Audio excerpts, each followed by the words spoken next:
3 options sont disponibles pour les Algériens souhaitant acquérir une voiture. Cela avec la promulgation de la loi de finances complémentaire 2020. Le quotidien arabophone El Kabar survole les multiples facettes du secteur automobile en Algérie. La première formule concerne la décision d'importer des voitures de moins de 3 ans en Algérie. Les particuliers résidents sont les concernés. L'opération n'est autorisée à l'intéresser qu'une fois tous les 3 ans, et les citoyens importeront avec leur propre argent via un compte bancaire en devise. La loi autorise le citoyen à importer sa voiture le lendemain de la publication du texte dans le journal officiel. Il pourra ainsi effectuer les procédures douanières au niveau du port.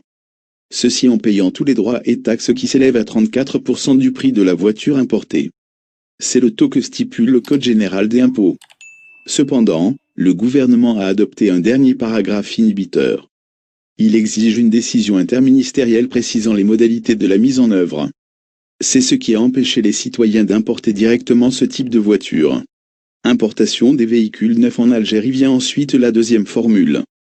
Elle consiste en l'acquisition de voitures neuves en dinars, auprès des concessionnaires automobiles.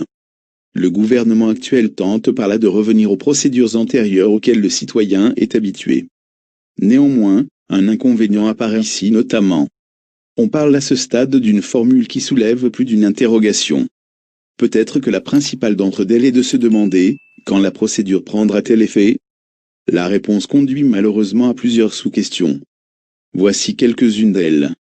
À la lumière de la détention provisoire de certains concessionnaires, qui est le concessionnaire représentant telle ou telle marque? Comment les nouveaux concessionnaires seront désignés? Et comment accéder aux devises et aux formules bancaires? Celles qui seront adoptées pour financement de l'importation.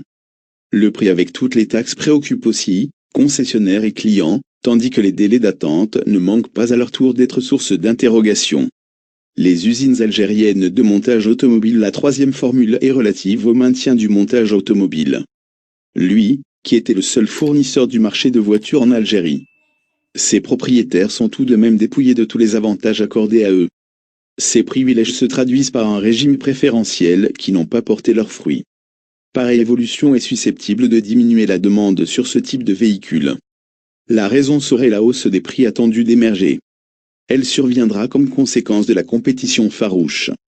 Pis encore, un arrêt total de toutes ces usines est probable, car le coût des pièces détachées est énorme, sachant que leur fabrication au niveau local demeure absente. Les marchés locaux des voitures d'occasion. Le marché traditionnel des voitures d'occasion est devenu inaccessible. Le marché virtuel aussi. Les sites de vente électronique de voitures ne sont plus une destination privilégiée et sont d'ailleurs désertés en raison d'une perte de crédibilité, dénote le journal algérien d'expression arabe. Par ailleurs, les lois de finances se succèdent. L'objectif escompté n'est toujours pas atteint, note El Kabar. Nous sommes aux portes des vacances d'été où la demande sur les voitures augmente. En revanche, les solutions ne sont nullement disponibles. Elles ne le seront pas avant l'entrée sociale à l'automne prochain, estime le média de la presse écrite. Ce qui laisse à nouveau la possibilité au gouvernement de trouver peut-être d'autres propositions.